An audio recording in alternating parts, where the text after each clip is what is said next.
So it's being recorded now and ready to present.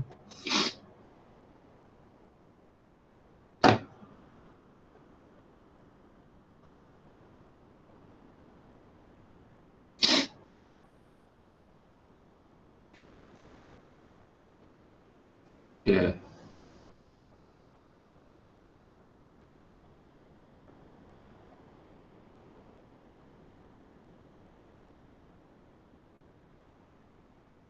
Okay, dah boleh nampak.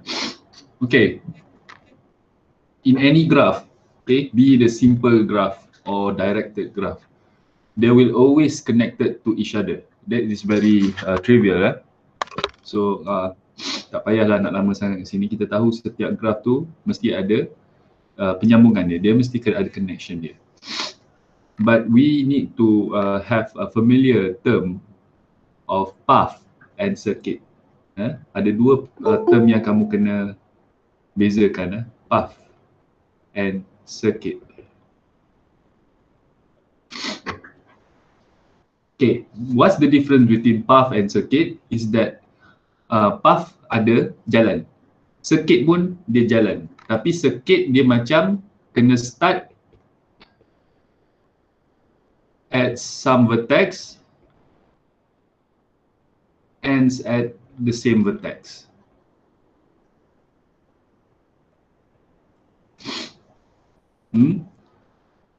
As long as vertex is connected. Okay, ni layman term Nanti saya tunjuk contoh dia.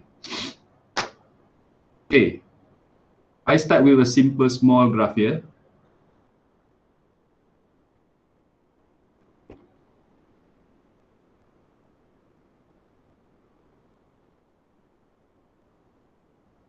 Okay. A, B, C, D, E. Okay, we have 5 vertices and 1, 2, 3, 4, 5, 6 edges there. Okay, is there a path to A to C? Path, there is a way for you to travel from A to C. So path A to C. Path A to C tak ada? Ada. Simple dan mudah je. Path ni kalau maksudnya ada jalan ke pergi. So maksudnya ada jalan kat sini, which is from A, we travel to B first, then we travel to C. So in this example, small example, smaller than the figure on the left, there exists many paths between any of the vertices. Alright, ini adalah path. Ada contoh lagi path lain. Path A to E. Okay, path A to E ada banyaklah kat sini. A to B to E. You can also travel A to B to C first, then you go to E. Or one more, A to D to E. Ini konsep path. As you can observe here, from these two examples, A go to C, A go to E, A go to E, A to go to E. This is path because it might not necessarily start and ends at the same vertices. Okay? Starting dia dengan end vertices dia is not necessarily the same. It can be the same, but not necessarily must be the same. Ini path. Circuit, lita. You must find a circuit which starts from A, for example, ends at A. So, for example, if I take number 1, A, I travel to B, I travel to C, I travel to E, A, B, C, E, I go back to D and ends at A. So this is circuit because A ends at A. Begins at A and ends at A. ini contoh circuit. Tak semestinya kita start dengan A. Concept definition of the circuit, you must try to find a path which starts at the vertex, ends at the same vertex. So right now, if I take, for example, B,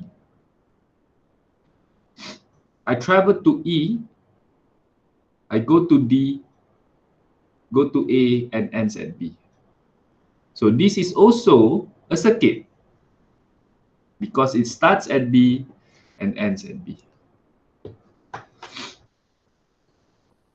So every circuit is a path, but not all path is a circuit.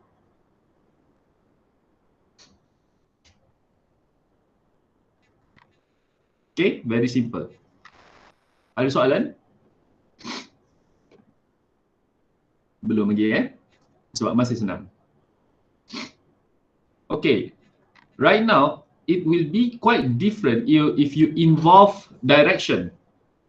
Direction, kalau ada direction pula.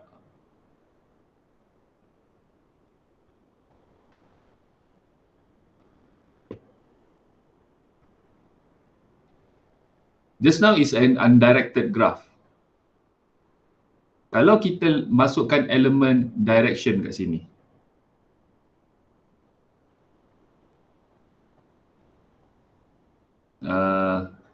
okay, boleh lah. And I label it A, B, C, D, E. Right now the question, is there a path from A to C? Although the question, okay, thank you. Although the question is similar from the previous one, but right now direction becomes a factor here.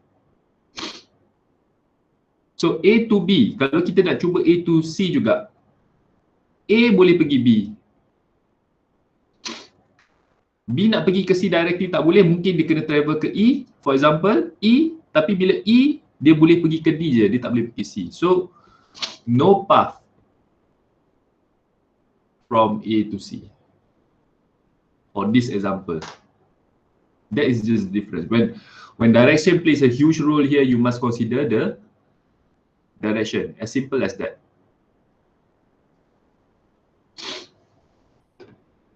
No critical issue here as well. Okay, so hari ni path dengan circuit kita akan main banyak. So connection ni kita skip lah, ni tak payahlah. Ini saya tak tanya pun. Tapi boleh baca sebagai pengetahuan tambahan. Cut vertices and cut edges pun senang je, tapi macam saya cakap, saya nak skip dulu untuk saya jelaskan, boleh baca sendiri. Sebab saya nak terus kepada komponen penting yang mana yang lagi saya berminat untuk uji, ialah Euler and Hamiltonian path.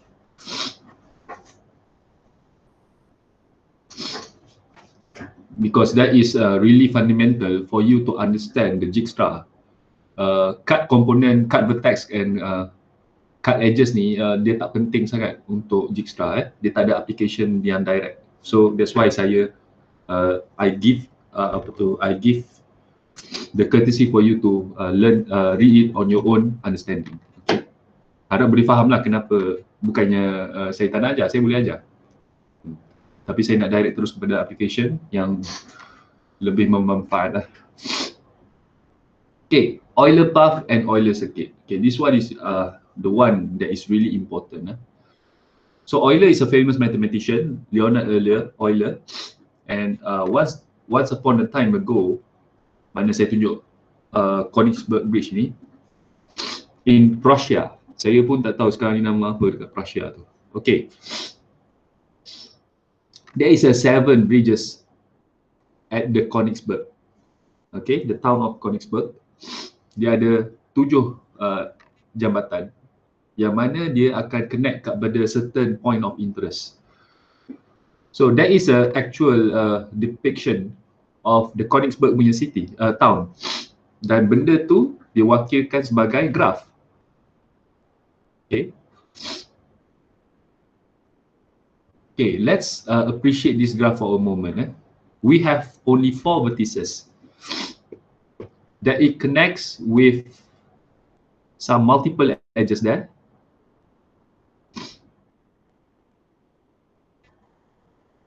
Okay,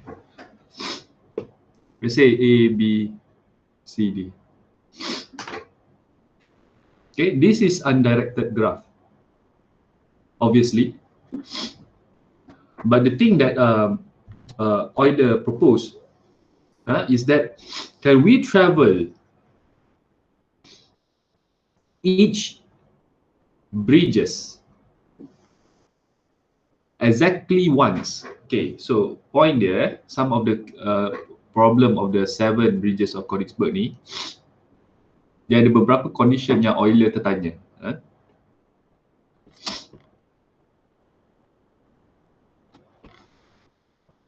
Okay, travel every bridges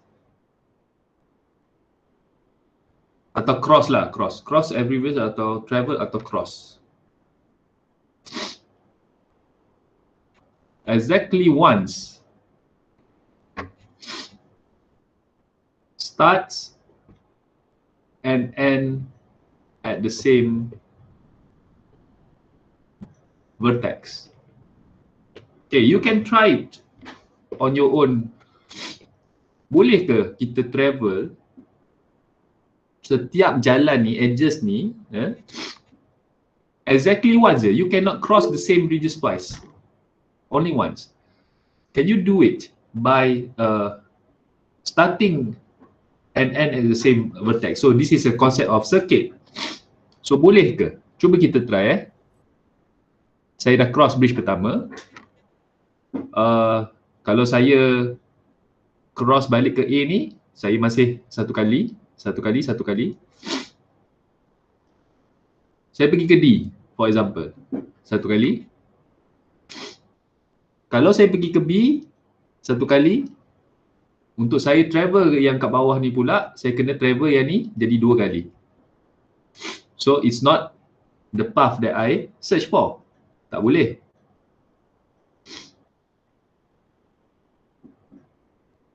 Let's say I don't want to travel to D. This is one time. A to B, B to A. I go to C first. One time. C to A back. One time.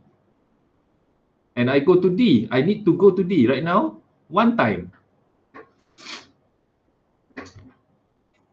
Okay. I go to C one time. But unfortunately, there is one bridge that I don't cross yet, which is BD. So again, I need to travel whether to here +1 or at the bottom +1. So I cannot do that. So Euler proposed that there does not exist the circuit which satisfy these 2 conditions. So this problem is known as a Euler Circuit.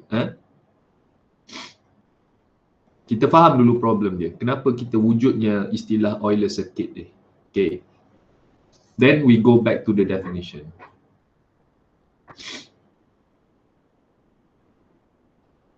Okay, there are 2 things.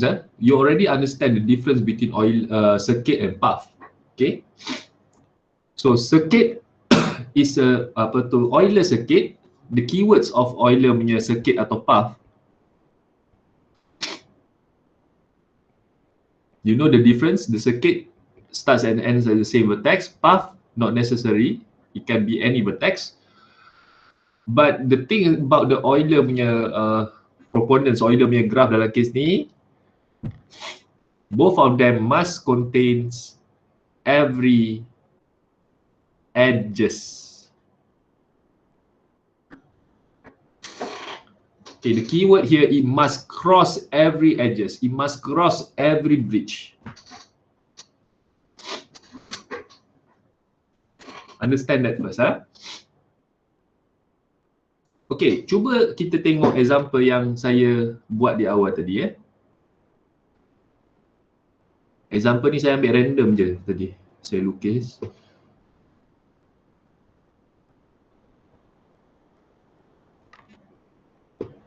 A, B, C, D, E. Like I said, I just did this randomly. Is there exists any of the Euler circuit? Boleh ke kita cross semua bridges ni, semua edges ni exactly once? Cuba kau tengok. Cuba try. Sebab saya pun tak tahu ada jawapan ke tak.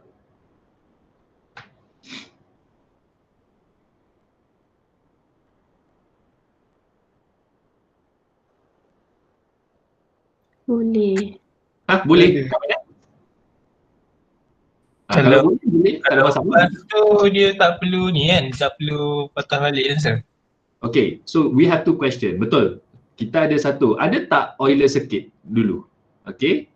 Kalau tak ada tak Euler path? So saya pecahkan kepada dua soalan lah kot.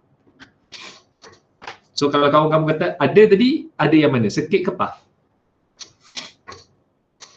Pas ada, kalau circuit tak ada. Circuit tak ada. Path apa dia? Kalau path, kamu mula dengan apa? B ke E boleh. Tak B ke kisah. E maksud?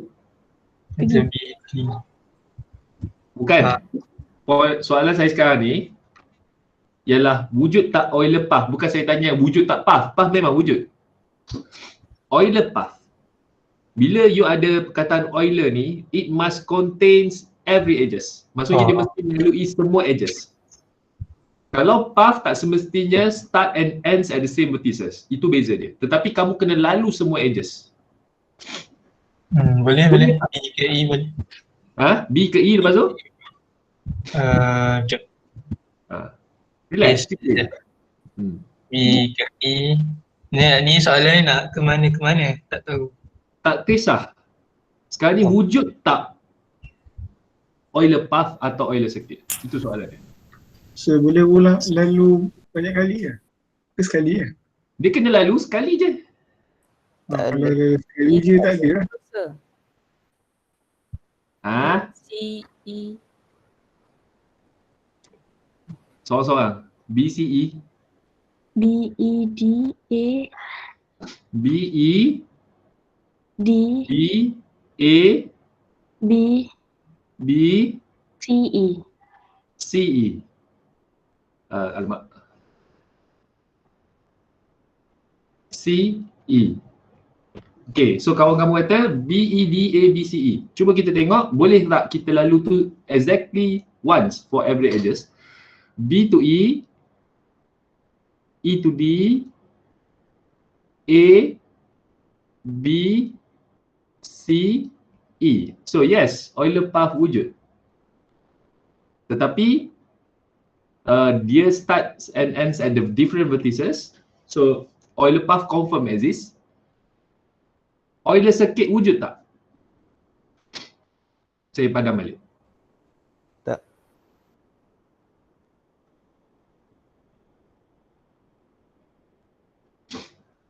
Okay, kamu cakap tak So kita hold dulu. Kita KIV sebab kita sekarang ni akan belajar for any given graph. Okay, for any given graph, how we want to know whether that exists Euler circuit or Euler path. Okay, sekarang ni kita akan ni saya tambahlah, mungkin tadi saya tak exactly once. Once je. Tak boleh travel lalu dua kali. Okay. So let's take a quick look, a brief look on the theorem on the left there. Bila teorem ni, ramai kawan-kamu yang kat dalam ni mungkin tertarik untuk tahu bahawa this theorem applicable for every kinds of situation. Okay, we start first of the Euler circuit. How we want to check whether that every G contains every Euler circuit or not. So Euler circuit, the condition given, for the circuit. If and only if every vertex has even degree. So lecture lepas Akram kot, dia cakap pasal degree. Sekarang ni kita nak check dengan pasti with certain confidence that whether the graph contains Euler circuit or not, you need to verify whether every vertex has the even degree. Kalau dia tak ada, maka dia tak adalah Euler circuit. So you don't need to you can answer no, but to check it, we must find the degree of every vertices. Dia adalah Euler circuit hanya jika if and only if every vertex has even degree. So degree of A berapa? 2. Fikir degree B Ada 3. 3. I already found one counter example. So what can I conclude here? Euler circuit tak ada. Yes, there does not exist Euler circuit. Simple, right? Confirm dah tak ada. Memang takkan ada sebab ada satu vertex punya degree is not even.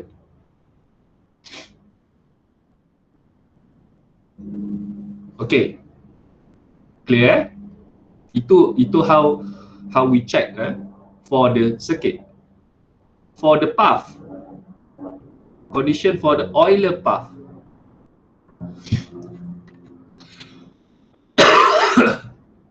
Okay, any given G has an Euler path but not circuit. If and only if has exactly two vertices of odd degree. Okay, ni lain. Dia cakap it exists Euler path but not Euler circuit if it has exactly two vertices of odd degree. So dalam condition ni cuba kita bezakan.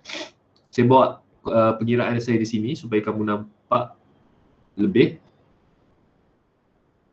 Okay, saya besarkan sikit. So degree of A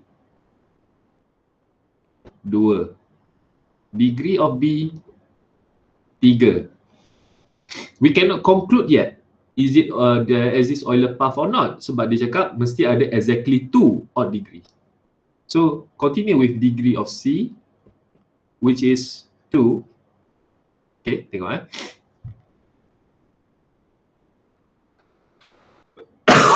degree of D is 2, does not satisfy the condition yet. Degree of E is 3.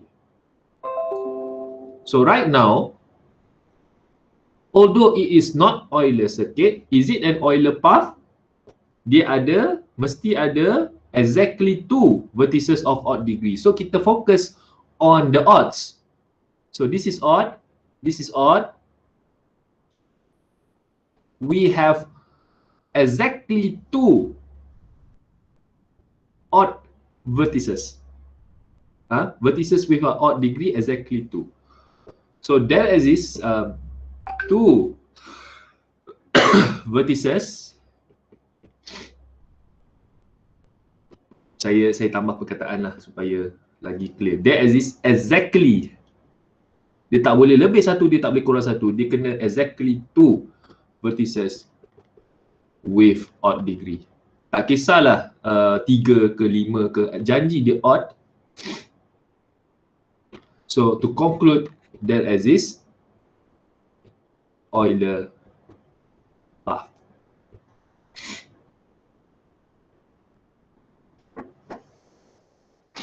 The condition is very simple. Oh, sorry.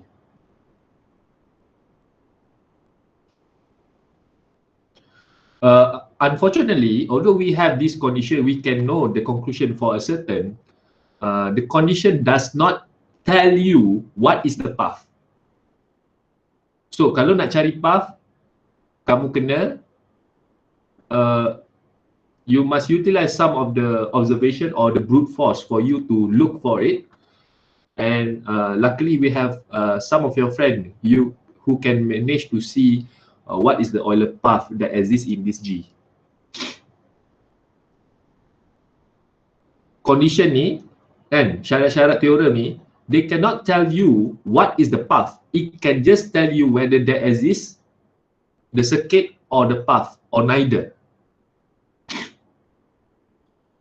Sekarang ni kita confirm dia ada by the condition of a Euler path, but you still need to find the path by looking at the G. Okay, ada soalan setakat ni?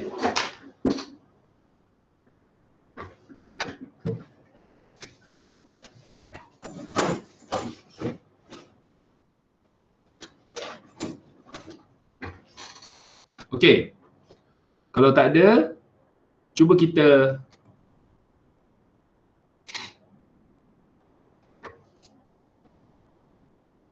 ini kita main directed. Kalau directed pun sama juga tapi saya tak pasti sama ada kamu boleh recall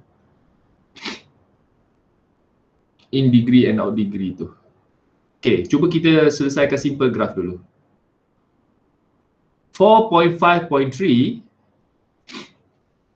does exist Euler circuit or Euler path? Or both? 4.5.3.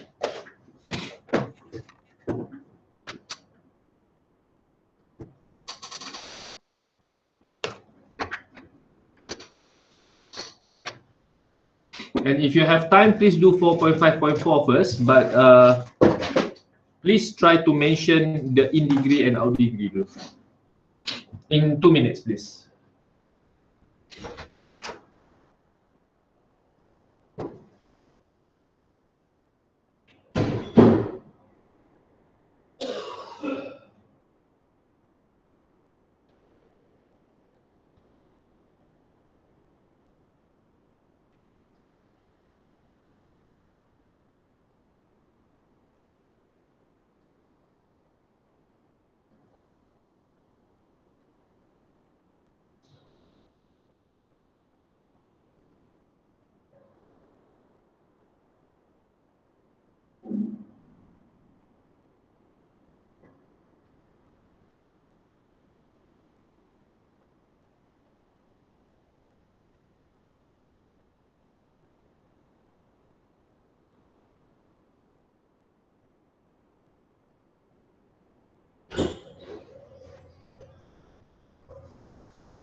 Ada yang bagi chat ke?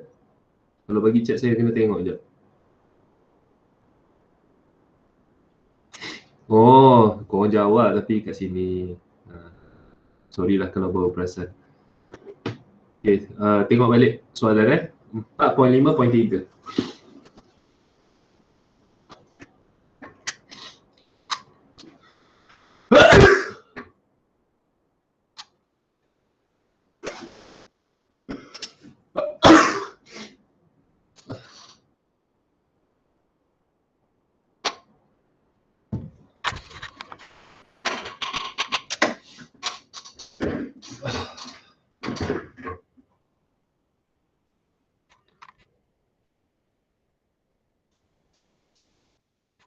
Okey, ada yang dah dapat ke?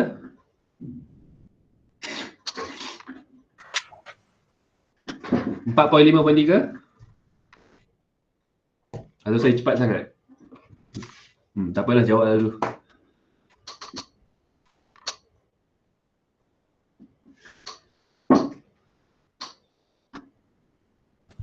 Sir. Ya, saya. Kalau Euler path dia memang kena yang odd tu kena dua, kena even kena dua, exactly dua. Kalau path exactly tu, yes. Alright. Kita kena follow dia punya condition tu. Kalau yang 4.5.3 tu macam susah nak sebut. Euler path ada, Euler Circuit ada. Okay, beres. So dia ada. Bila ada, okay, additional question that I would like to ask you, kalau dia ada, cuba cari apa salah satu Euler Circuit tersebut. Dia daripada B ke C, Bagi tahu B to C. satu ke D, Okay. lepas tu dia ikut yang atas tu, yang yang lengkung D ke A tu. Lepas tu ke B, Ke B. lepas tu B ke D, B ke D. B ke E lah, lepas tu E ke D. B ke E, B ke E ke D. Lepas tu D ke A. D ke A. Lepas tu A ke E, A ke E. E ke C. E ke C. Dah? Dah. Itu circuit ke path tu? Path. Oh, path. Okay. Sekejap saya kena tengok satu. B, C, D, A lengkung, ke B, ke E. Allah.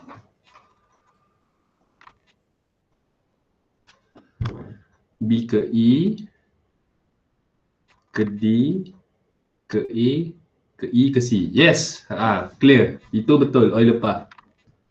Yang kawan kamu kata tu Euler path. Ada circuit? Kamu cakap ada circuit? Circuit pula? Circuit tak ada. Tak ada. Oh, so siapa yang cakap ni? Musin? Okay, so Musin cakap kat kita sekarang ni, he share his view on this problem of 4.5.3.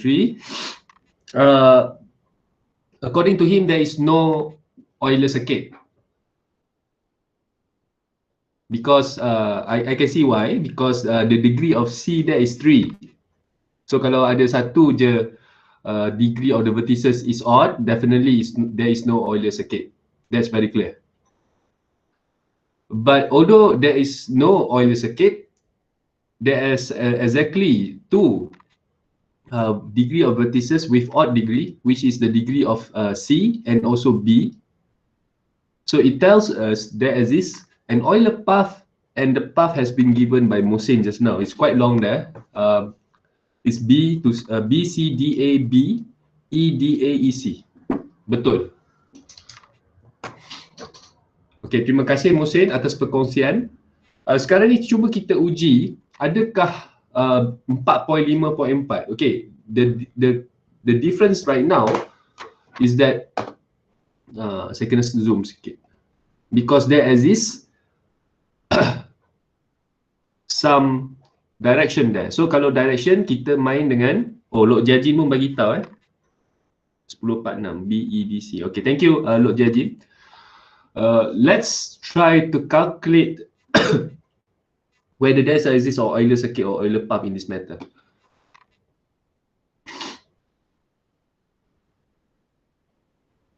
Okay, kali ni kita kena involve in degree dan out degree. Saya pasti mungkin ada yang terlupa. So jom kita tengok sekejap. In degree and out degree. Sekejap je. Sorry Kamu boleh teruskan kalau yang dah tahu. Tapi for the time being, for those of you who forget the difference between in degree and out degree.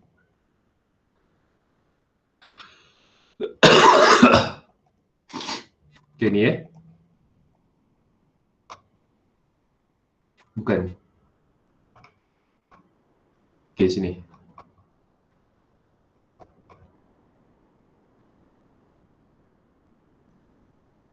Okay. The in degree atau degree negative is the number of edges with V as the terminal. So tulis in degree tu V tersebut adalah terminal. Destination dia. Kalau out degree, nama pun out, V tu adalah dia punya starting point atau initial dia.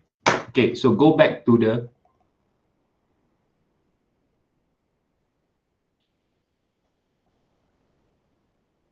Ya, banyak betul.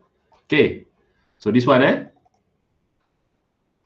cuba cari degree untuk semua vertices kat dalam. 4.5.4, please. Saya ibu sambil buat lah.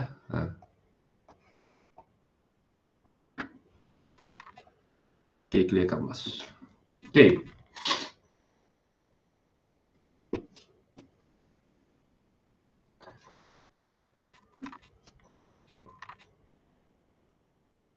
In degree of A, where A is the terminal. So saya tulis dulu beza in degree dengan out degree. In degree yang mana degree negatif V, V itu adalah terminal. Out, initial.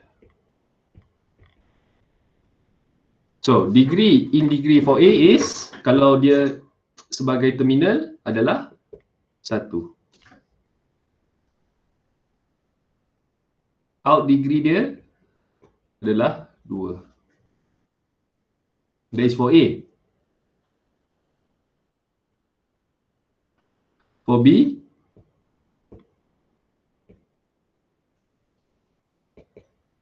one,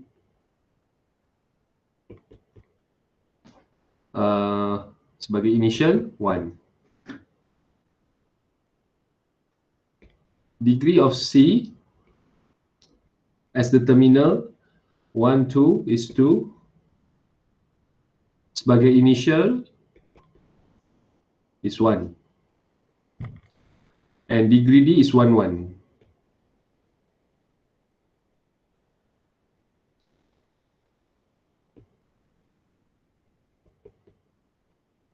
Okay.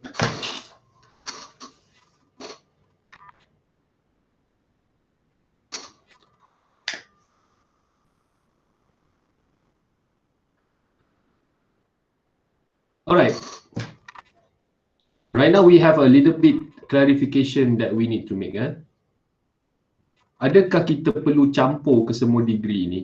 Maksudnya, degree of A berapa, degree of B berapa, degree of C berapa, degree of D berapa. The way I look at this, for the case of directed graph, okay, if we add up degree in degree and out degree of A, it will be 3. For the case of B, later I will explain my clarification. It's 2.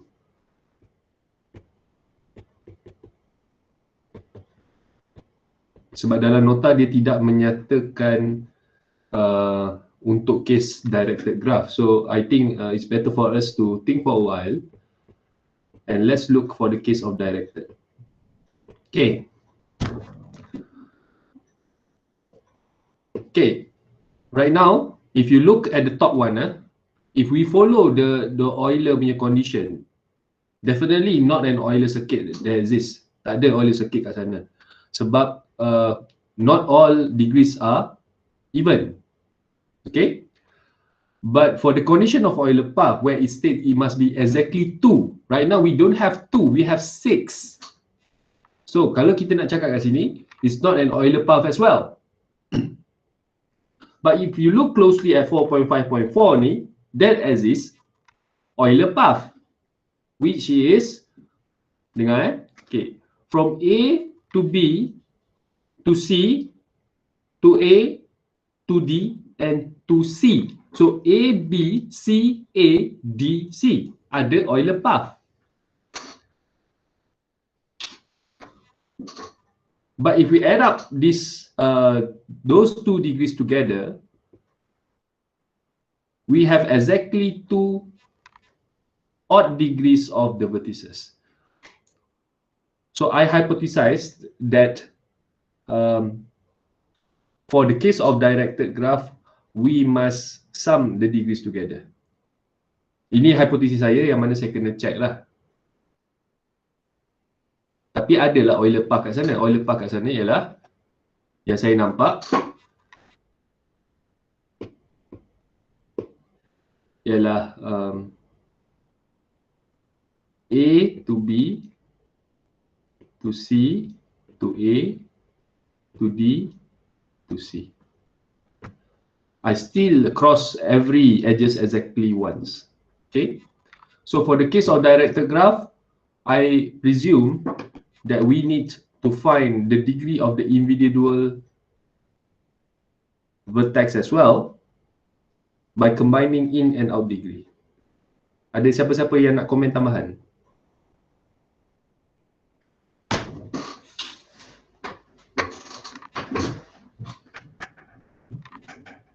Kira cara dia sama je kan macam kalau undirected?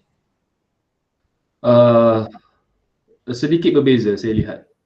For the case of directed, we cannot get this answer directly by separating those in degree and out degree. Mungkin maksudnya kita kena we should treat the directed graph as undirected as well.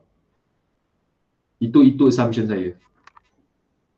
In the case of directed, kita ada dua. Kita ada in, kita ada out, betul?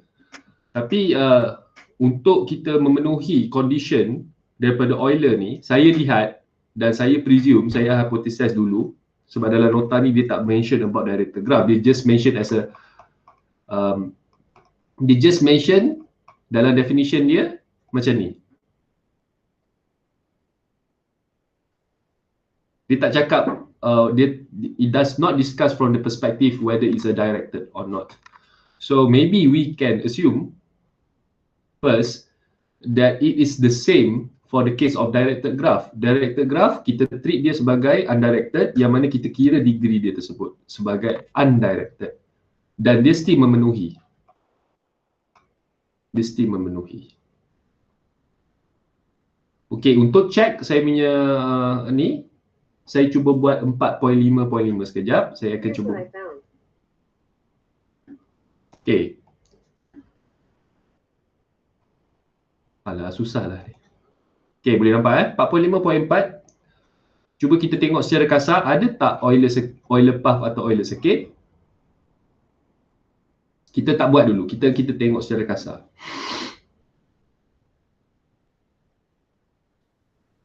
Pak, ada. Ada kan? Path ada. Betul? Circuit pun ada. Betul, ada. Circuit pun ada kan? F, E, G, A, B. Yes, ada. So, let's look from the condition. Kalau in degree and out degree, dia ada contoh saya tunjuk untuk A saja. Degree in degree of A is 1 and out degree of A is also 1.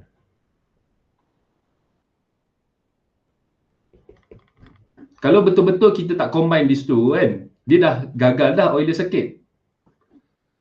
So let's treat this like a undirected graph. Okay, let's treat this like undirected graph without in and out. So degree of A will be 2. Degree of B will be, mana B? 1, mana B ni? Dia cross ni. Ada 4. Ada 4. Yes, correct. It's 4. It will be 2, 2 for the in and out. For the degree of C is 2, degree of D is 2, degree of E is 2, and degree of F is 2. Oh, banyak ya. Degree of G is also 2. So if we treat this like an undirected graph, all of the vertices has an even degree, so there exists Euler circuit.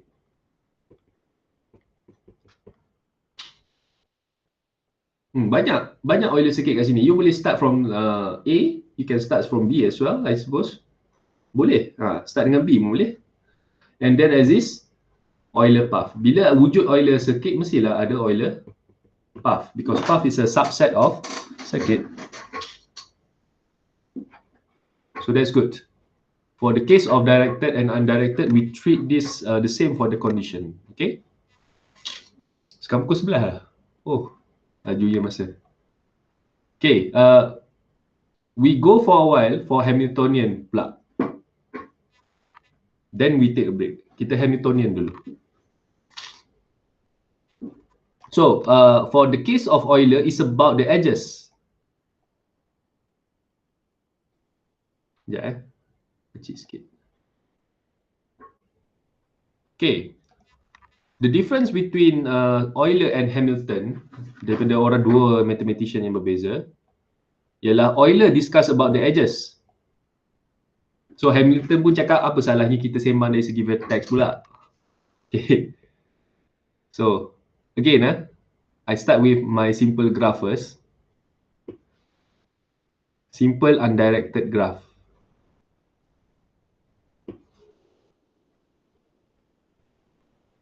Okay. If Euler we speaks about the edges, the keyword here, edges exactly once,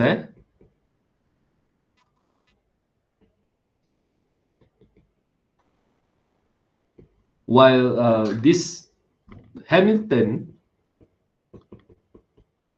it poses the question, can we pass through every vertex exactly once?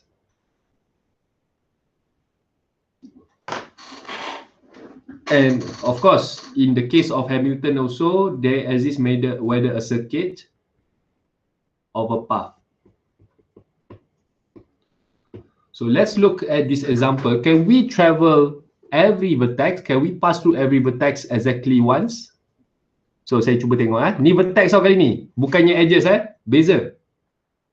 Our thinking right now should focus on to pass the vertex, not every edges. So saya pergi A ke B, A dah lawat, B dah lawat, go to C dah, E sudah, D sudah. So there exists Hamiltonian path. Adakah wujud circuit? Balik ke A, ada. So the difference between Euler and Hamilton, like you observe right now, is only concerned about the vertex and might not necessarily cross every edges.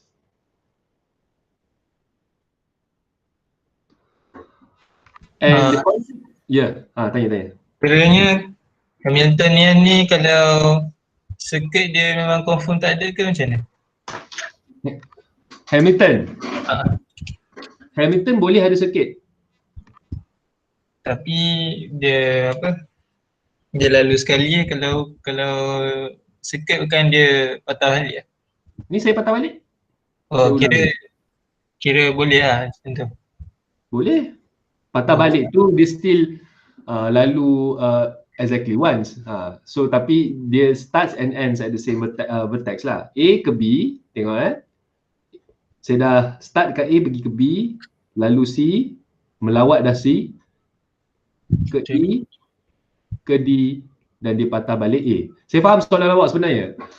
Sebab dia cakap exactly once, tapi mungkin kita lalu A ni exactly twice lah kan, kamu nampak. Tapi sebenarnya dia kira dia patah balik. Yang patah balik tu dia tak dikira. Oh, I see. Sama ada patah balik tu tak dikira atau starting tu dia tak kira. Right, thank you sir. Itu saja penjelasan saya lah. Tapi konsep dia lalu vertex. Actually, the problem of Hamiltonian is quite dia tak computationally expensive like Euler by the way. Kita baca dulu beberapa condition dia. Condition dia lebih dahsyat sebenarnya, walaupun dia lebih mudah diselesaikan. Tetapi ramai orang dikeluarkan teorem untuk kita cari whether it's a Hamiltonian circuit or not. Okay, so dia ada Dirac. Okay, so kita baca dulu.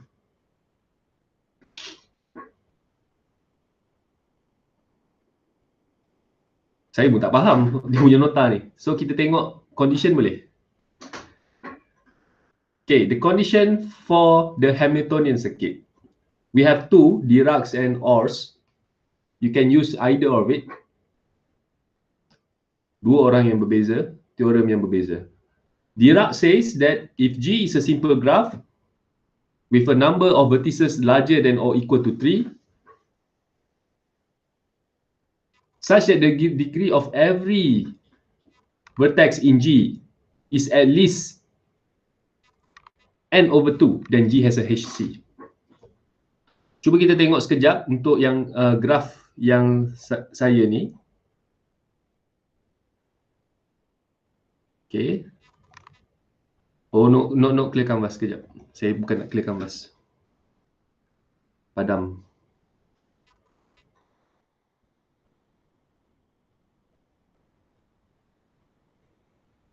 Okay, based on our observation, Hamiltonian circuit exists. But let's look for the condition of Dirac into the practice. Dirac said that for G with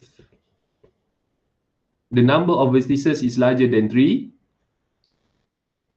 every vertex in the G, in the same V, is at least n/2. Alright? It must be larger than n/2. If we apply to this example, berapakah vertices kita? Kita kena kira dulu berapa vertices kita. 1, 2, 3, 4, 5.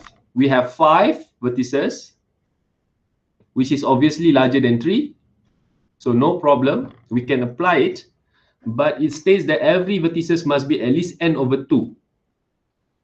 So, degree V for this example must be larger than 2.5.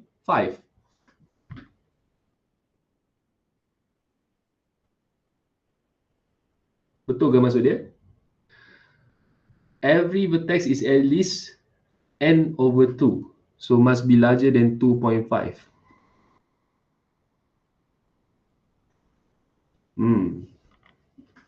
Kalau macam ni dia tak apply dah Dirac kat sini. Okay, sebab kalau degree A 2, degree B 1, 2, 3, degree C 2, degree D 2, degree E 3, 1, 2, 3.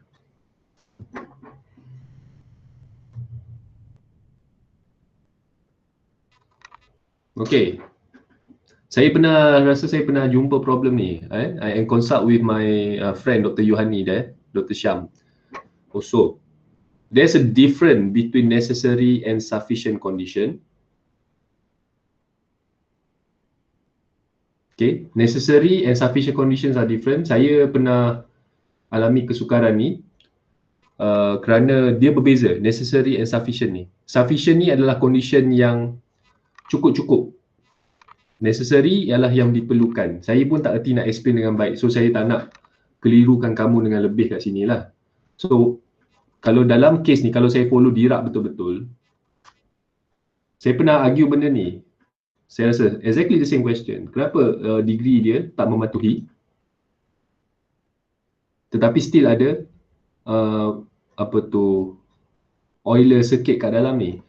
And then both of them explain to me in terms that I cannot comprehend as well. So saya tak mau guna penjelasan diorang.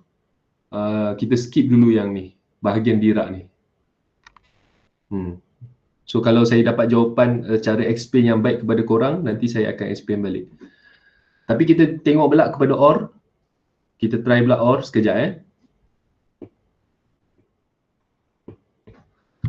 Sama juga G with N larger than 3 such that the degree for every pair of non-adjacent vertices, okay, the degree of U and V for every pair of non-adjacent vertices besar daripada N. Okay.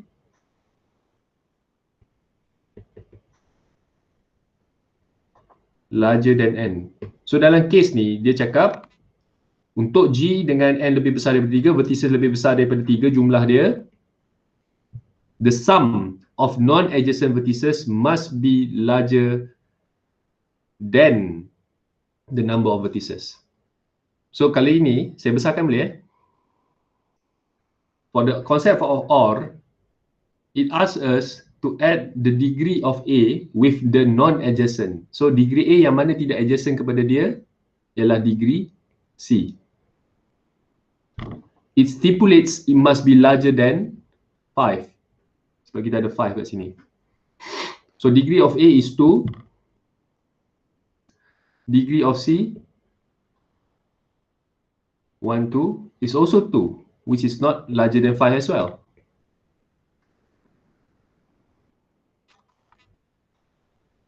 Betul ke tak ada circuit kat dalam ni? Bukan degree E tu dia tak adjacent juga dengan E. Betul. Tapi kalau kita baca OR theorem, saya setuju dengan awak, by the way. Dengan E dia betul. Tapi dengan C ni dia tak betul. Sebab dia kata non-adjacent. A dengan C is non-adjacent as well, right? So kalau A dengan C, mesti tak lebih 5. Kalau A dengan E dia adjacent kan?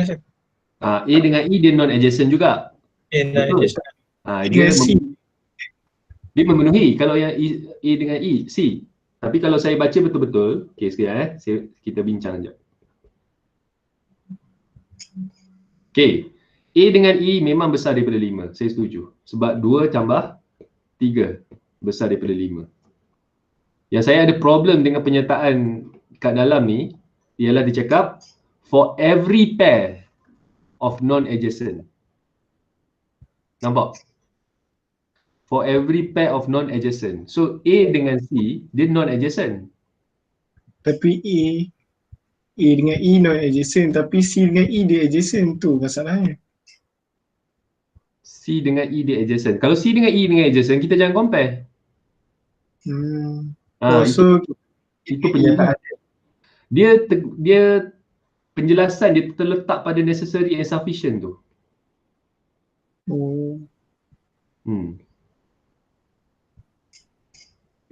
Dia punya teorem mudah je. The theorem is very simple. Non-adjacent vertices.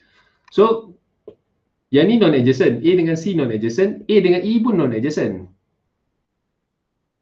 So, for A dengan C tidak mematuhi. For A dengan E, dia mematuhi. The problem with me with that sentence is that for every non-adjacent vertices. So, kalau kita ingat balik chapter 1 kita, for every kita kena check semua, tapi satu ni dah jadi masalah. Okay, tak apa. Sekarang ni sebab keyword every tu lah. Bagi saya lah, saya tak setuju yang tu lah. Sebab tu dulu saya pernah confront diorang ni, saya tanya pasal bahaya kalau kita nak letak teorem ni. And then they say to me, explain to the students the necessary and sufficient. So tak apa, kita bahaya kalau saya teruskan, sebab memang kalau saya sendiri pun nampak dia tidak mematuhi. Teorem ni bahaya untuk diorang letak. Saya pernah bincang dengan diorang dulu untuk diletakkan dalam nota ni dulu, waktu kita orang nak buat nota ni. Saya tak buat nota ni, tapi saya review nota ni. Tapi for the time being, it's safe to say that you understand first what is Hamiltonian path and circuit. Whether how to check it, whether it confirms ada ke tidak, kita KIV dulu. This slide you may skip first about the necessary and sufficient condition. Sebab kadang-kadang kita tak payah guna condition tu pun kita boleh nampak, kita boleh jawab. Okay, I don't say that we cannot read this Dirac and Gauss, bukan. Tapi sebab dia akan bahaya dekat necessary and sufficient ni. Okay, for Euler tak ada masalah. For Euler memang mematuhi. Semua saya check penyataan Euler tu betul. Tapi bila sampai dekat Dirac dengan OR ni, bahaya untuk kita tulis. Okay, tak apa. Sama juga, you can use observation to check whether there is this Hamiltonian path and circuit or not. The concept of Hamiltonian path and circuit, that it visits every vertex. So that's why the more edges that we have, it is more likely to have a Hamiltonian circuit or path. Lagi banyak edges, lagi mudah lebih more likely untuk kita ada Hamiltonian circuit atau path. Ini contoh yang ada jawapan. Saya cuba untuk kita jawab 4.5.2. Let's see whether you can visit figure 4.5.9 first. Ini saya tolong buat untuk kamu. Sama-sama kita fikir. A, D, F, C, B, E. Okay. Can we visit every vertex by traveling to every vertex exactly once for 4.5.9? Macam tu. Ha? Tak boleh. Tak boleh kan? Tengok gambar pun dah tahu dah. Tapi kita cubalah. Let's for our effort sake, A to D once, D to F exactly once. But when I go to C back, I need to travel to D twice right now. So tak ada. No Hamiltonian path. Obviously no Hamiltonian circuit. Tak ada. Betul kata kamu.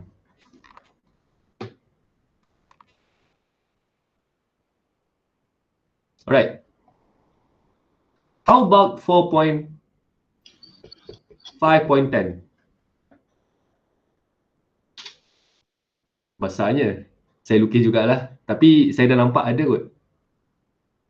If there is this Hamiltonian path or even circuit, I want you to name the path or circuit.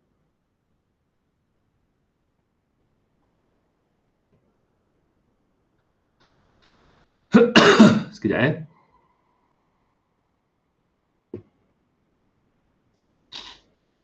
Saya color yang sama pula. Saya tertinggal satu.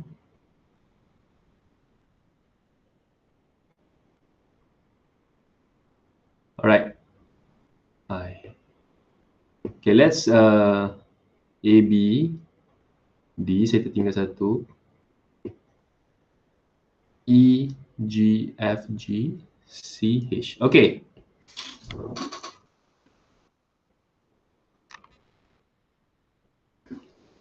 Ada tak Euler Hamiltonian path atau circuit? Saya tertinggal G dengan H tu rasa. Thank you. Tak ada. Tak ada.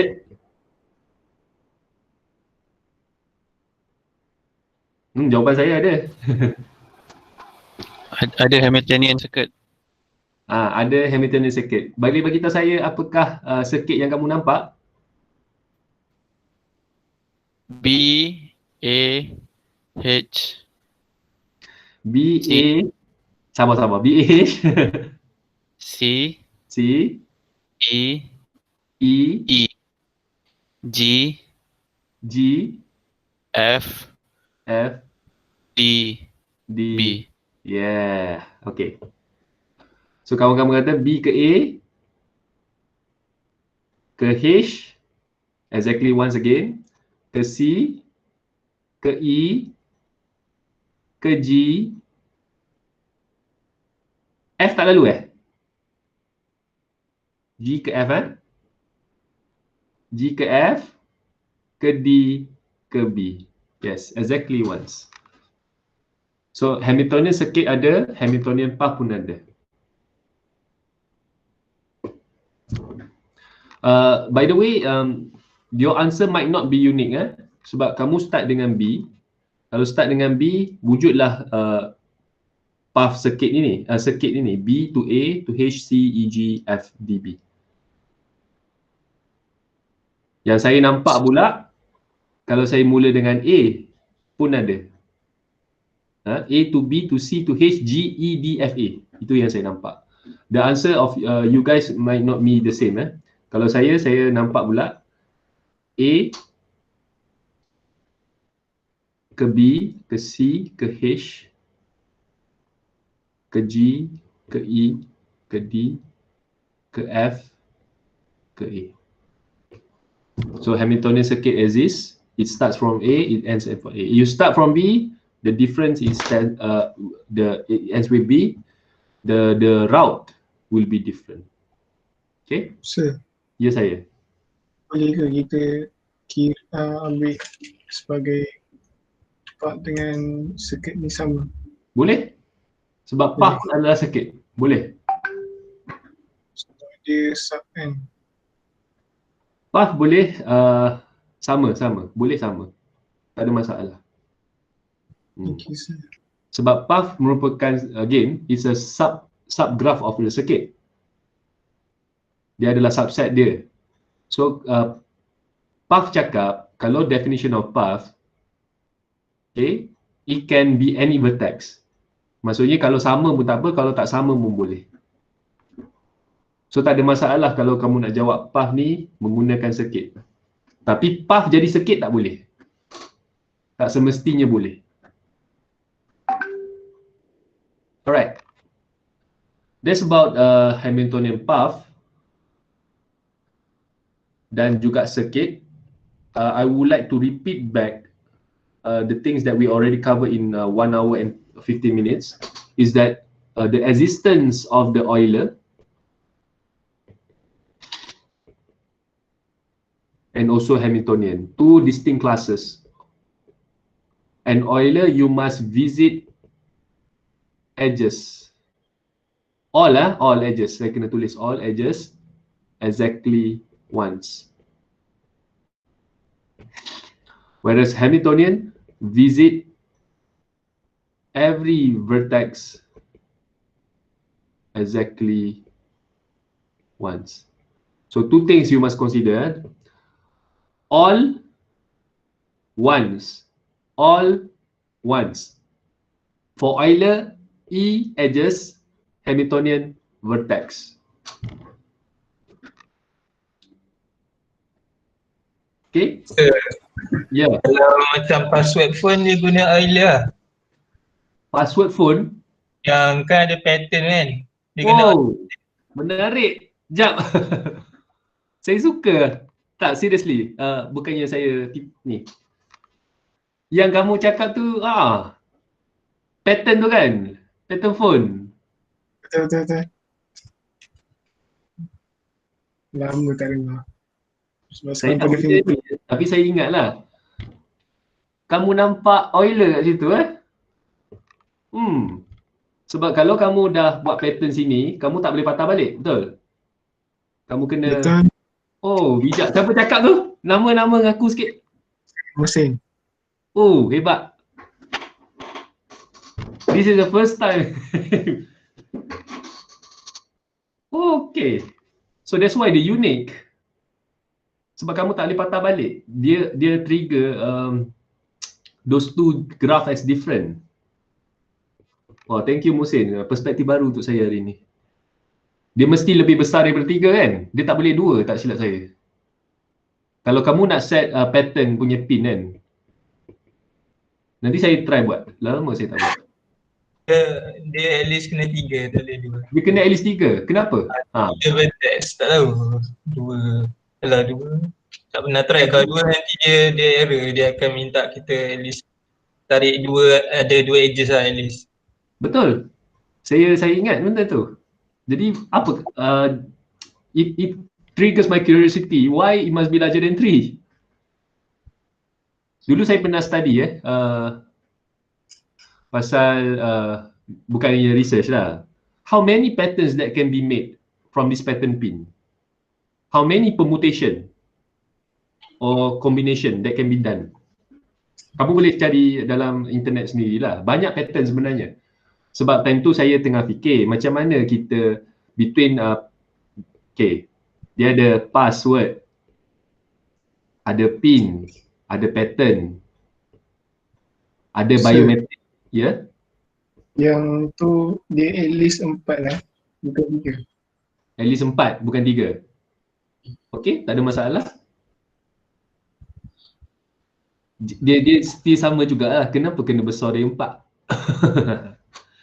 Antara password, pin, pattern dan biometrik, yang mana paling selamat? Dulu lah saya pernah baca kan. Diorang cakap pin yang paling tak selamat sebab pin main 4 combination je.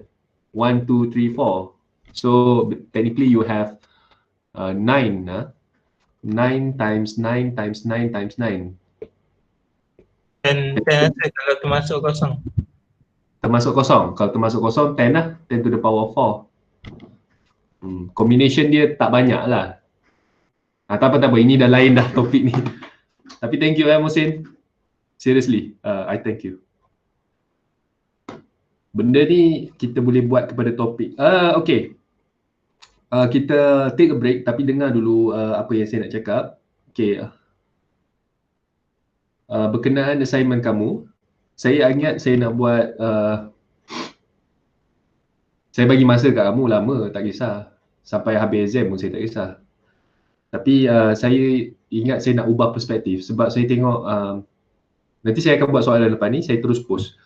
Dia group assignment. Tapi bukan jawab soalan.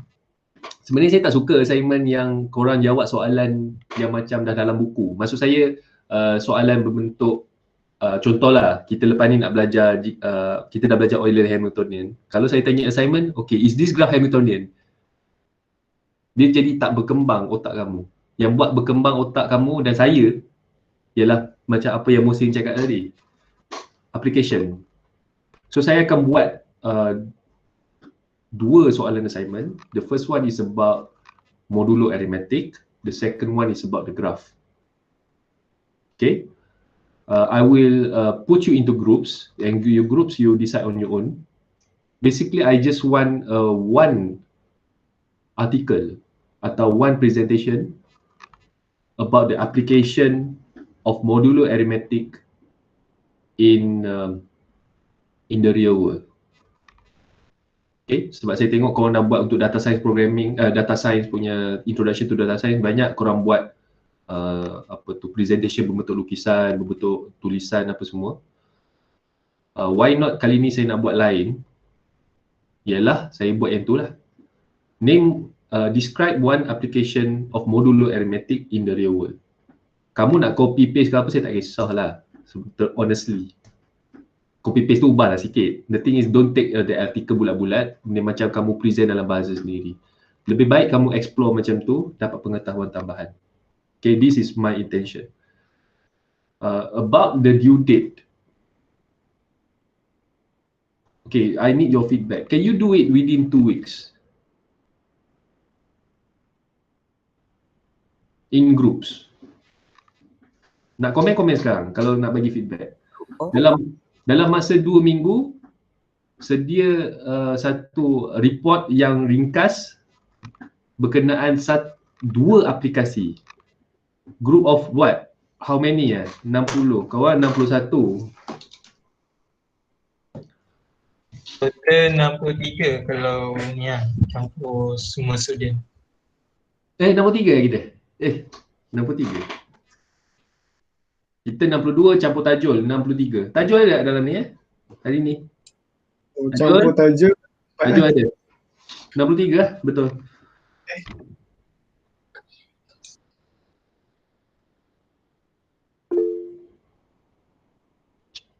Korang 63, 64 bagi 4.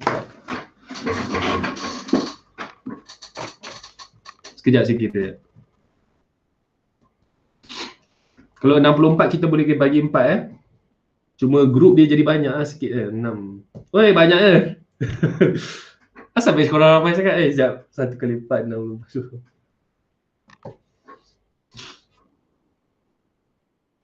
Okay, I think group of 4 jugalah. Terpaksa lah saya marking. Okay. Group of 4, can it be done within 2 weeks? Those 2 short article. Boleh Saya bagi sampai study week. Saya buat soalan hari ni, siap saya post terus dalam Google Classroom. Bila lah santasa? The end of, if I give it to you today, the end of the study week, 2 weeks plus.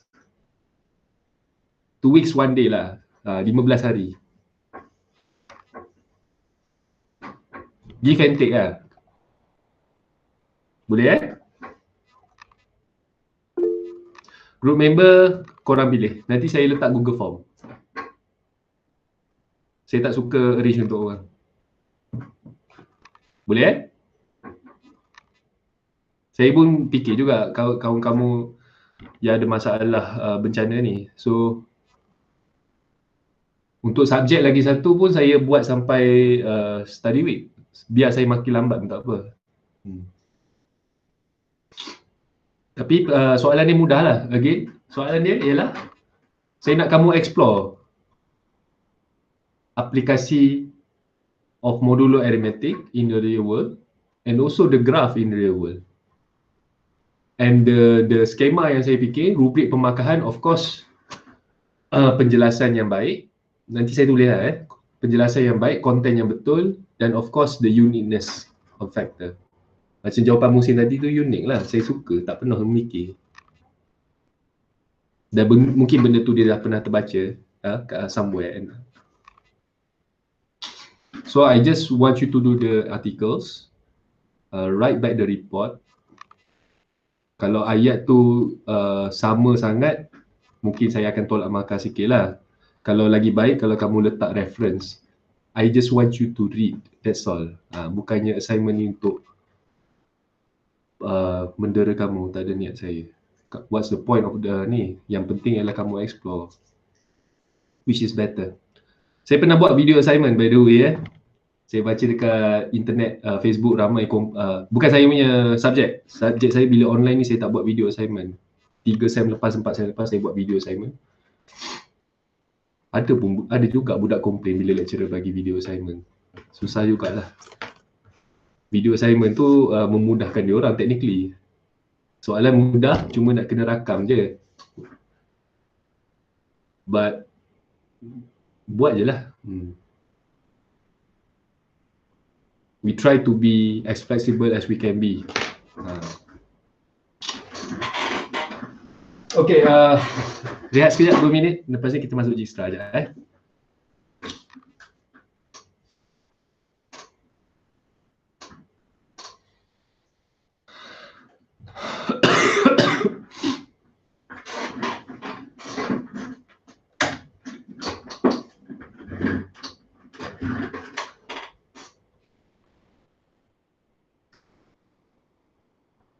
Bulan 3 ni mungkin kita boleh berjumpa lah. Ramai di antara, actually I want to meet every one of you. Semua saya nak jumpa. Tapi some of you guys really attract my personal interest to meet you guys. Sebab ada beberapa individu menarik yang saya nak tengok betul ke dia macam tu. Tak kenal maka tak cinta Oh, kenapa akar gelak? No, I bukan dia nak makan korang tak. Dia macam kat dalam Google Meet dahsyat kau sembang. Tengok depan-depan sama kau macam tu. The thing about me you guys, saya kat sini sama dengan saya kat face to face.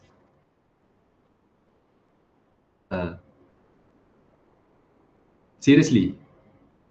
Macam ada setengah lecturer lain, ada setengah lah student kadang-kadang dia bawa beg dekat saya kat belakang-belakang ni. Saya cakap, betul ke doktor tu macam ni? Senior kamu lah. And then saya cakap, tak, depan dia lain. Depan dia lain. Dalam kelas dia garang. Dalam kelas dia nampak zalim. Tapi di belakang tidak. And that's very true. Tapi saya pula terbalik. Saya dalam Gmeet macam ni, kamu jumpa saya depan pun, saya macam ni lah. Orang cakap they can read me like a book. And they are very true. Yes, antara kamu sendiri bukan kamu nak jumpa. Saya paling berjurus. You don't know each other yet. Yes, guys, that's right. Kau tak merasai pengalaman berkawan, bersosial sewaktu universiti. And UMP confession pun dah jadi menarik. Dia dah jadi macam dulu balik. Tak sembang pasal stress. Dah kurang lah benda tu. I'm like that positive vibe kadang.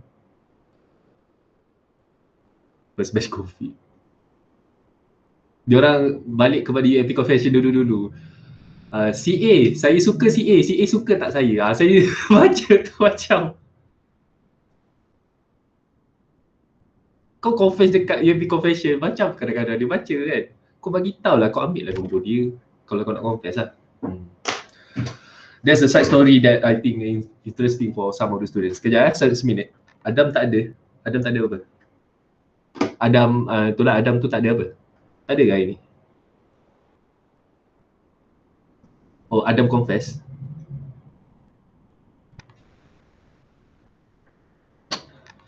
Dia nak confess kat siapa?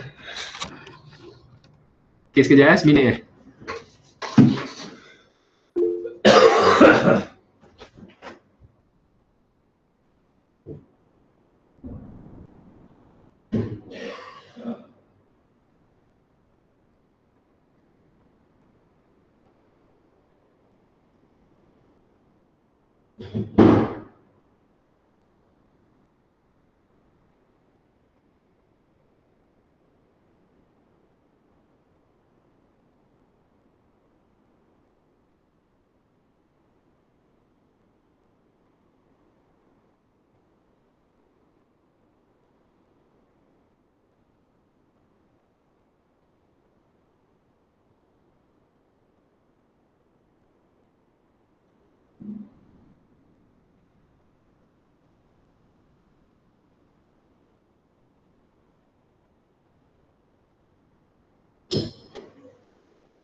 Okay, kita sambung balik Kita habiskan kat Gisra je. Lepas tu pergilah berehat.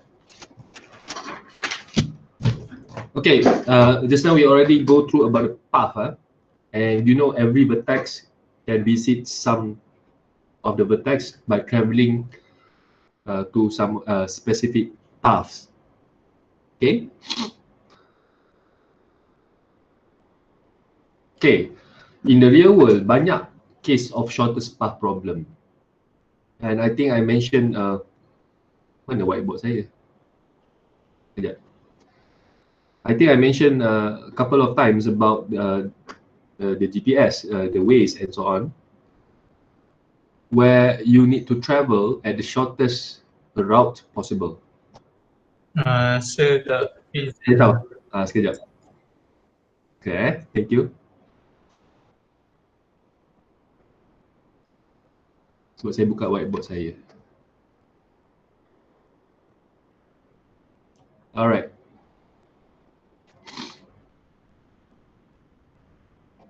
Alamak. I hate teknologi sikit. Kejap.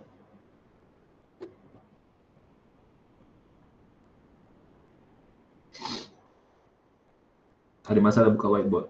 Tidak.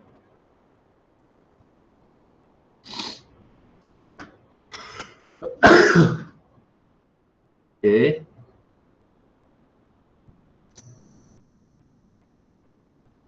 Alright. Tepat Alright. On the way.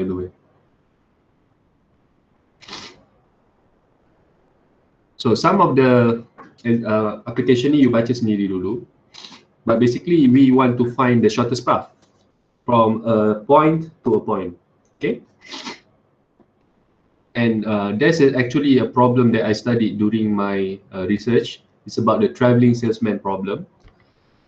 Traveling salesman problem is basically a Hamiltonian problem.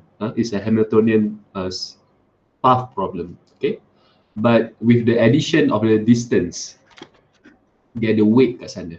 Okay. So what is basically a shortest path? So nama pun shortest path. Given whether an undirected or directed graph, but you must have the distance. You must have the weight of the graph, where we name it as a weighted graph. and you must also have some point, the starting vertex and also the end vertex. Start vertex and the end vertex. So for this example 4.6.2, what is the shortest path between A to Z? Mana Z? Sekejap, ni Z. Basically there are many paths to go from A to Z. But from all of these existing paths, which give the shortest distance?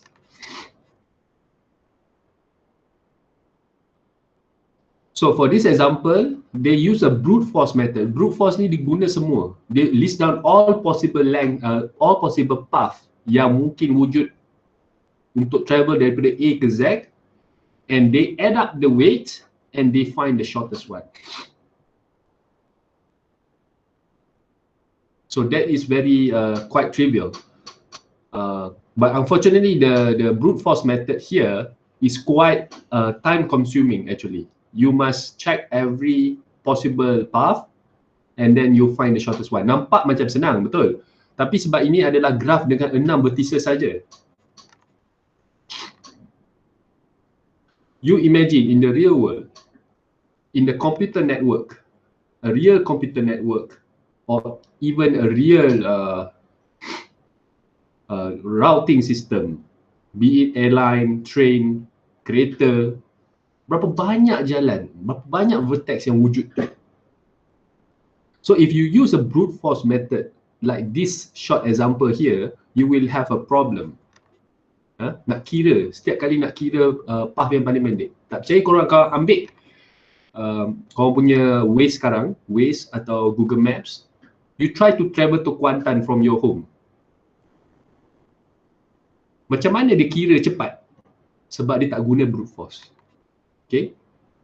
Basically they use the current algorithm to find the shortest available path within the shortest amount of time. Dia ada beza distance dengan time lah. So itu kita tak berapa discuss sangat. Sekarang ni kita nak fokus kepada one of the earliest shortest path problem that is proven to be quite efficient. It is not the most efficient by the way, but is this one of the earliest quite efficient algorithm, and you will learn on how to do it right now. Okay.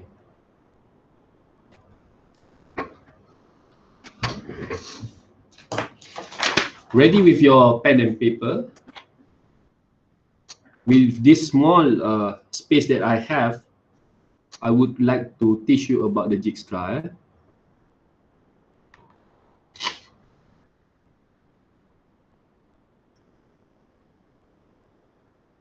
Okay. Using the same example of 4.6.3, you need to master first the idea of the algorithm. Okay.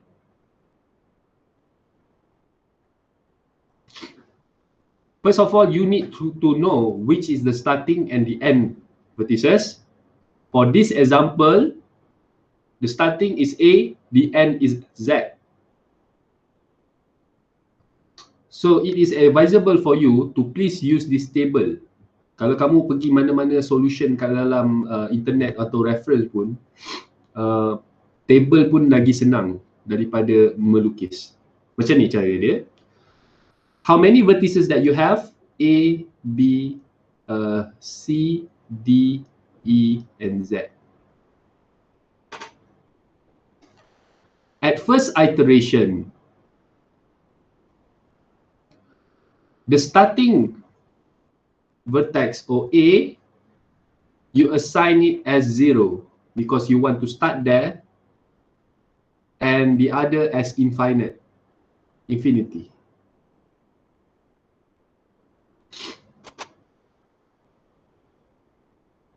Okay. For the first iteration, the logic of Dijkstra, you need to find the shortest weight within each iteration. So for the first iteration or initial one, because you want to start at A, you need to force A to be 0 and the other to be as large as possible. To force it to choose to be the starting point, we choose A for the first iteration.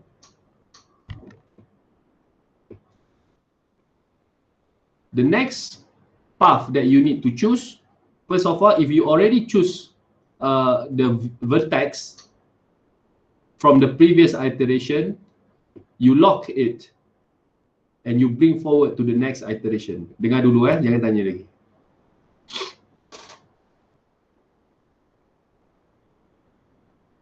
Okay. The next part of the algorithm, you need to check for the adjacent vertices to the previous iteration. The previous iteration right now is the A. Kau tengok bulat A kat kiri ni iteration 2 ni. You need to visit the adjacent vertices of A. The adjacent vertices of A is B and C. What is the distance from every adjacent vertices to A? So untuk B, apakah jarak daripada B ke A? Sorry, daripada A ke B. So it will be 4. And it comes from, kacau lah ni. Okay, it must be 4 which comes from A. C, it's 2 from A.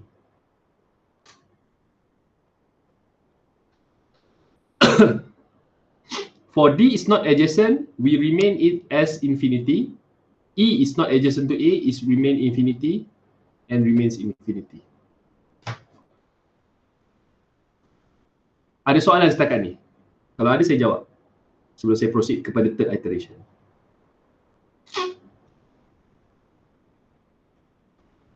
Korang ada kat belakang ni? Hello?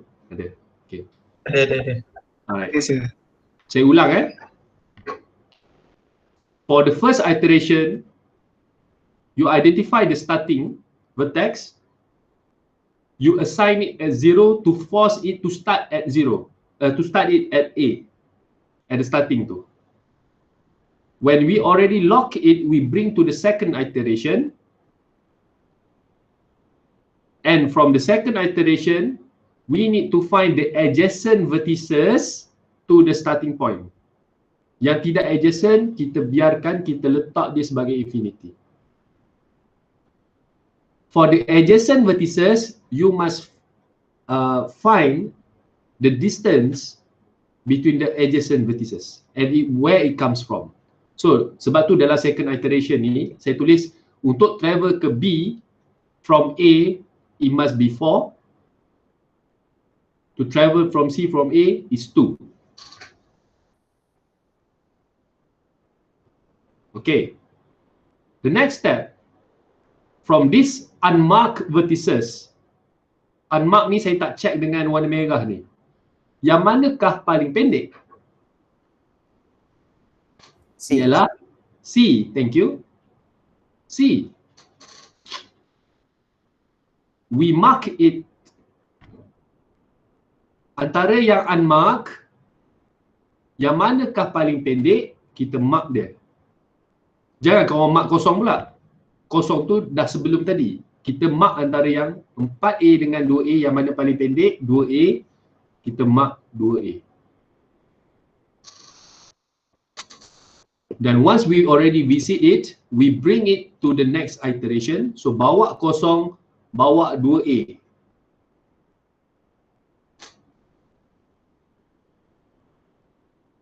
So we go to the third iteration now. That's why it's marked C there.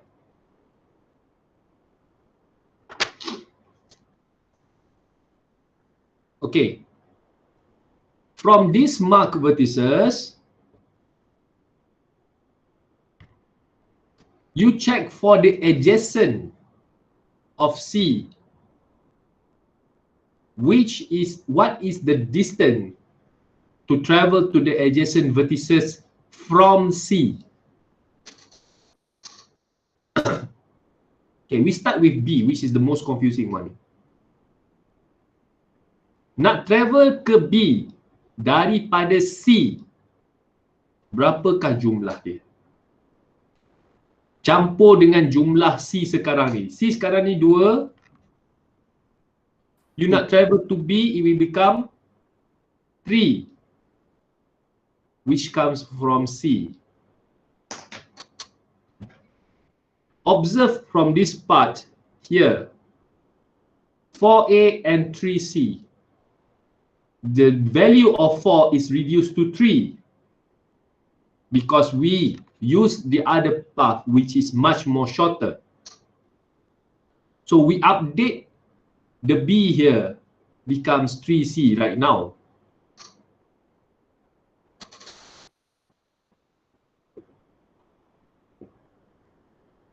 Okay, how about D? D from C, it becomes 2 plus 8.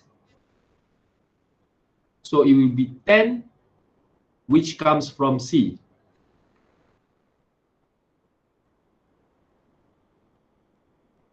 E is adjacent to C, and the distance to travel from E from C is 10. You need to add up by 2, becomes 12C. How I add up again? Daripada 2 yang sekarang ni, saya tambah dengan weight yang selepas tu menuju ke vertex D dan E. Jangan kita tulis 8 kat sini, kita tulis 8 tambah 2. Dan juga 10 tambah 2. So 3 adjacent vertices from C is checked, which is B, D and E. Z is not adjacent to C, we put it as infinity.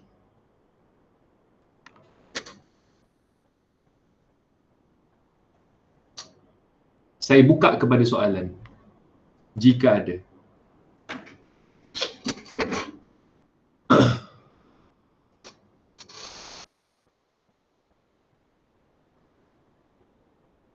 Okay, kalau tak ada saya teruskan. Okay, within this unchecked vertices B, C, B, D dengan E, right now 3C, 10C, 12C, which are the shortest one? 3, 10, 12. Yang paling pendek mestilah B.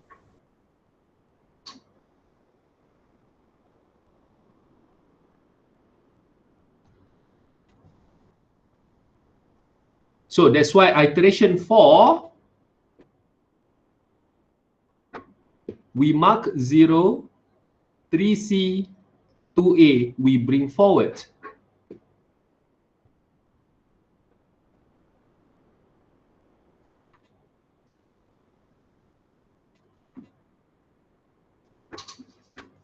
Okay, now we start all over again. The adjacent vertex to B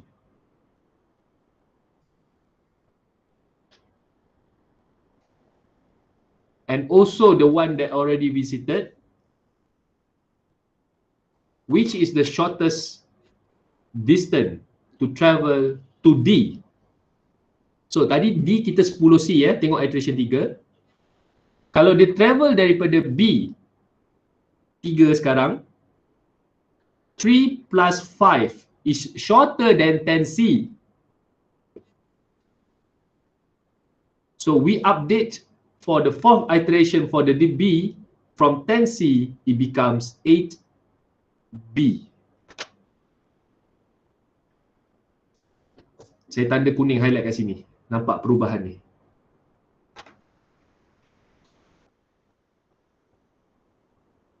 to travel to D from B is much more shorter than if we travel from C. For E, boleh tak kita travel daripada B? Tak Sekarang boleh. ni tak boleh. Dia mesti melalui C. Yeah, thank you. So we still bring the same 12C here. We cannot travel, E is not adjacent to B, it's only adjacent to C, so we bring the previous iteration 12C same in the fourth iteration. Vertex Z is not adjacent to B and it's not adjacent to C, therefore we remain it as infinity. Whoa. Okay.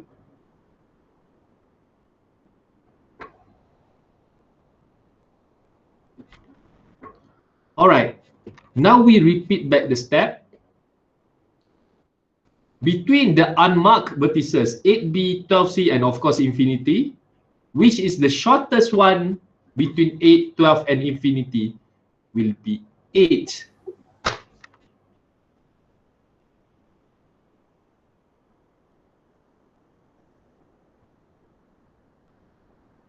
And we bring forward to the next iteration 5.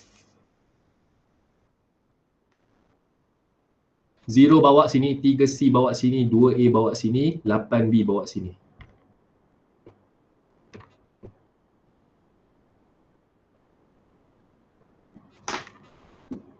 That's why dia pergi ke D. Nampak dia bulat D kat kiri iteration 5 ni.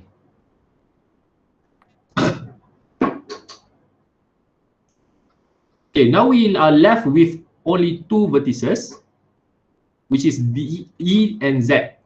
Okay. We focus on E first. E is adjacent to both C and also D.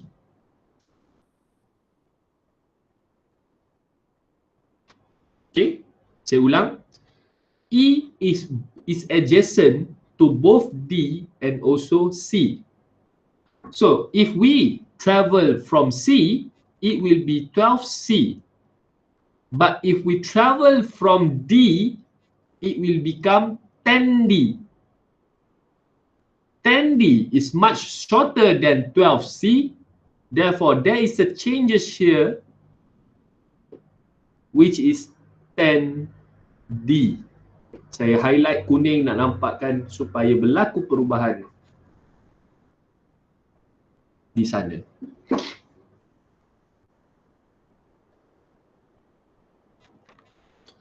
How about Z? Although Z is not adjacent to C, there is only adjacent to D. We need to calculate from D 8, 8 here, to travel to Z from D will be 8 plus 6, 14D.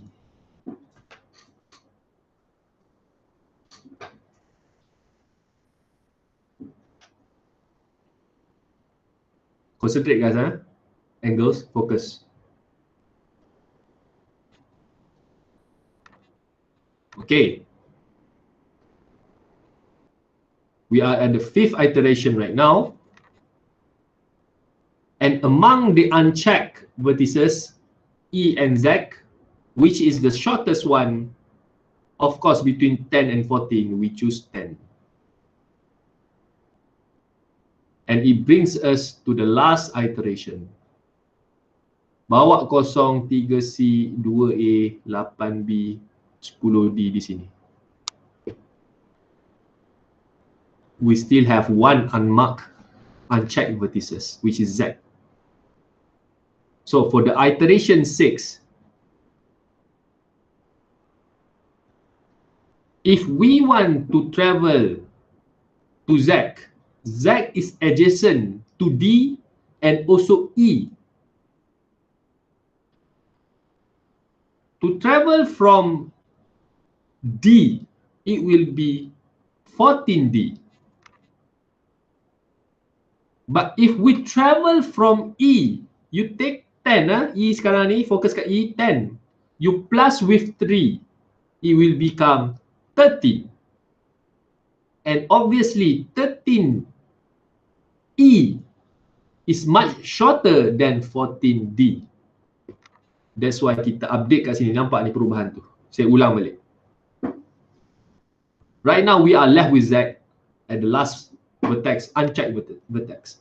And Z is adjacent to D and also E. If we travel to Z from D, it would be 14D.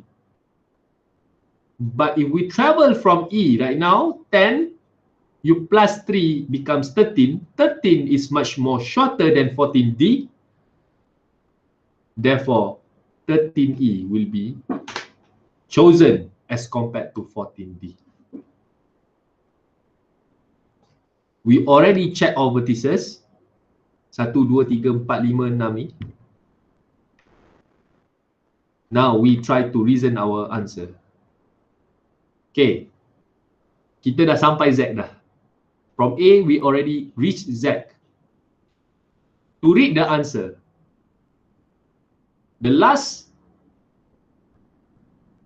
13E. 13 will be the shortest distance. Okay, that's very clear. But what is their path? I would like to start from the back. You can start from the front if you know how to read it. But let's say I start from the Z first because this is the largest. Z datang dari mana? Daripada sini 13E. So Z comes from E.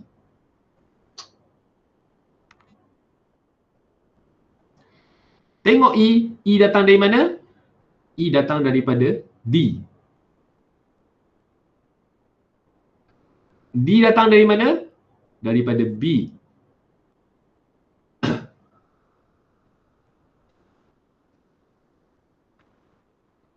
B datang dari mana? Daripada C. And C datang daripada A.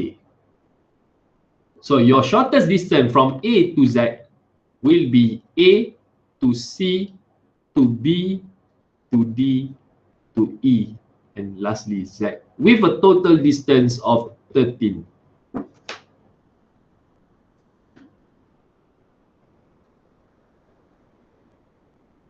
Okay, I repeat back my step. Walaupun korang dalam video rakaman nanti korang boleh tengok balik. Tapi right now, I want to show you the process. From the last iteration, 6 here, the 13 is the shortest distance. Because we already arrived at the Z row here. So Z, it comes from 13E. So it comes from E.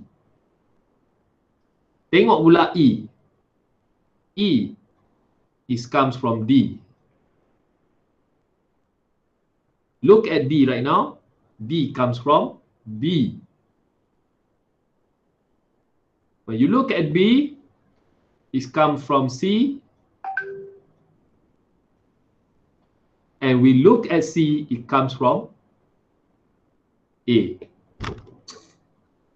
So the shortest path, according to Dijkstra, it will be A to C to B to D to E and also to Z,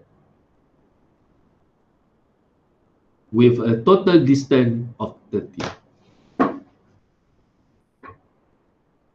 Okay, jadual saya ni penting sebab dalam nota kamu dia letak dia macam ni, without step by step. So when you are ready, look at my video recording. Listen to every word that I said, step by step. Jawapan last kali sama je, ini solution last. Tapi logik dia tu, kamu kena dengar betul-betul. Ada soalan setakat ini?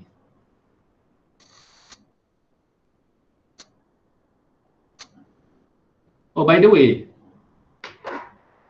you need to practice this so much because this is the popular question. For the shortest path, you only learn two algorithms. First, brute force. You list down all possible paths, and the second is the Dijkstra. And Dijkstra is the more popular one because it is a systemic method. Without considering every path, you can know the shortest. So, saya tak expect untuk kamu terus jawab soalan di bawah ini. Okay, saya tak expect terus. Sebab ni, Dijkstra ni kamu kena training dulu. Selepas kamu tahu logik dia. Saya bagi masa untuk kamu jawab, dan jika kamu dah ada jawapan, boleh share table tersebut atau lukisan step by step tu dalam WhatsApp group untuk saya semak. Siapa-siapa sahaja pun boleh. Dan jika boleh, tiada orang yang selalu orang yang sama. Ada soalan setakat ini?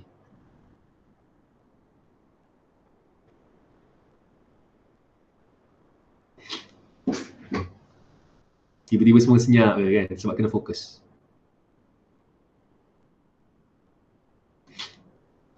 You can search for, ya ada soalan ke kat chat ni? Korang tanya chat ni. Ngapain ku di... Oh.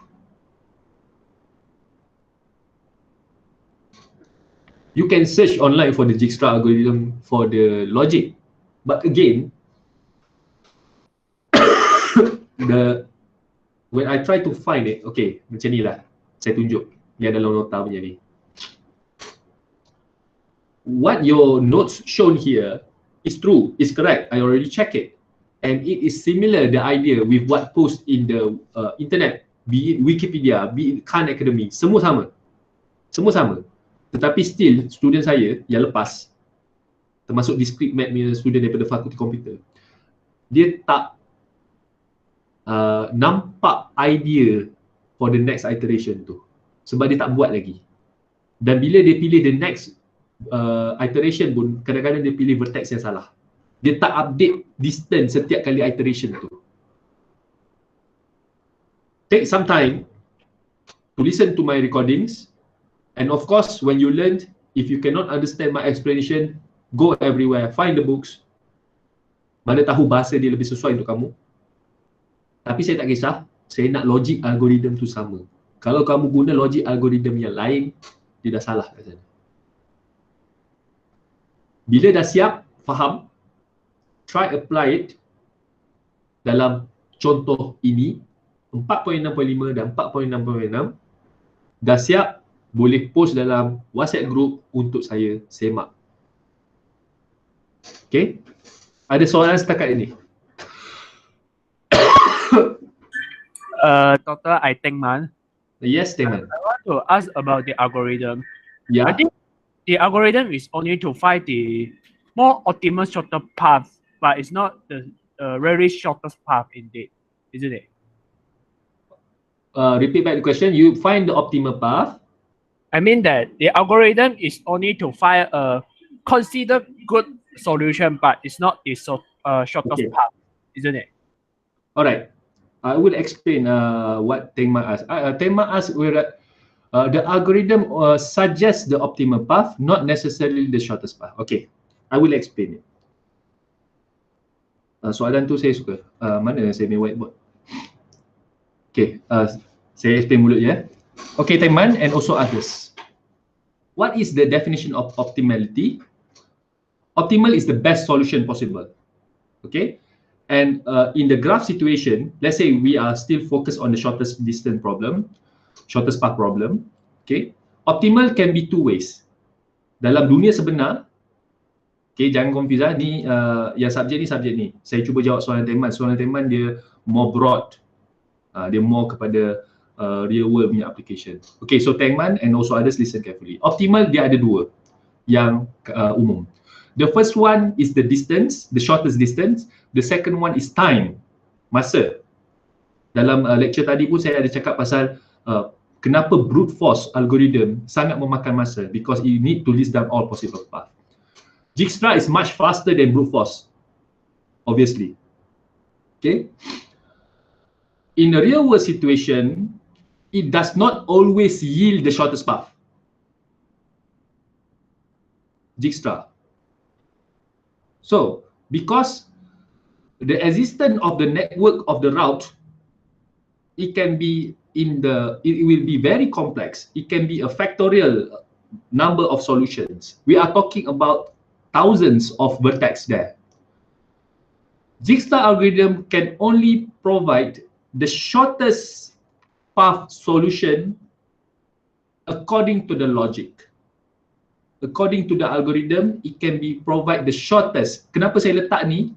Sebab dia boleh suggest shortest, but if we check for the global optimality, it's not the shortest. So that's why they cannot claim it will be an absolute shortest. It can only say the optimal. Dia suggest shortest, okay, but it not the absolute shortest. Algorithm Dijkstra, dia hanya boleh suggest the shortest solution problem according to the optimality condition at the time. It is not the absolute shortest. So I agree with you, Tengman. Actually, in the real world application, dia tak dapat provide an absolute shortest distance or path. For the large complex problem which becomes larger, they fail, disrupt. Ada banyak lagi algoritma yang lebih pendek. Tetapi untuk small problem of G, like we suggest in this lecture right now, contoh tu pendek, Dijkstra algorithm is enough, is sufficient. Bukan nak cakap Dijkstra algorithm sufficient. Brute force pun boleh. Brute force pun dia boleh suggest jawapan yang sama. If you can see the iteration is short untuk small problem. But brute force you apply dekat thousands of vertex, Tengman, habis tu. Dia akan makan masa bertahun-tahun, beratus-ratus tahun literally of the computation time. Dijkstra, it shortens it, the time span, dia jadi lagi pendek. Tapi not the best. Time, distance. It must be a balance. Sometimes we want to fast approach, your solution is not that optimal. It is best at that time. If you want the best solution, it will take 100 years of time for some algorithm. But you will guarantee a best solution. So very good thinking there. Oh, ada orang dah tinggal .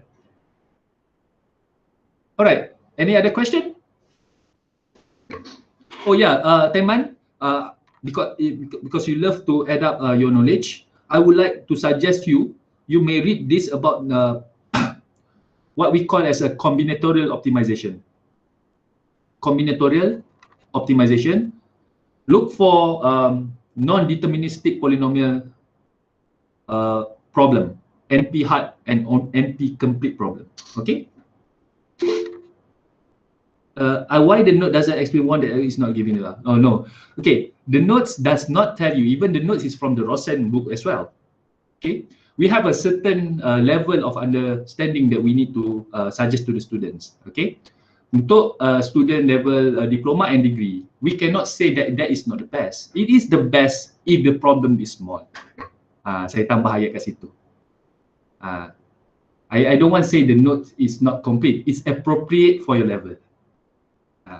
Kalau master, level master, saya kena masuk lebih lagi. Okay?